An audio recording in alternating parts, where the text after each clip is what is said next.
Mark நற்செய்தி அதிகாரம் 4 இறை வார்த்தைகள் 26 முதல் 34 வரை. அக்காலத்தில் இயேசு மக்கள் கூட்டத்தை நோக்கி கூறியது: இறையாட்சியை பின்வரும் நிகழ்ச்சிக்கு ஒப்பிடலாம். நிலத்தில் ஒருவர் விதைக்கிறார். அவர் எதுவும் செய்யாமலே நாள்கள் நகர்ந்து செல்கின்றன. அவருக்கு தெரியாமல் விதை முளைத்து வளர்கிறது.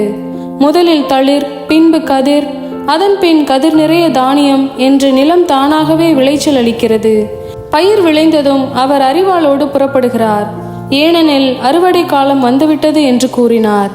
மேலும் அவர் இறையாட்சியை எதற்கு ஒப்பிடலாம், அல்லது எந்த உவமையால் அதை எடுத்து சொல்லலாம்? அது கடுகு விதைக்கு ஒப்பாகும். அது நிலத்தில் விதைக்கப்படும் பொழுது உலகிலுள்ள எல்லா விதைகளையும் விட சிறியது.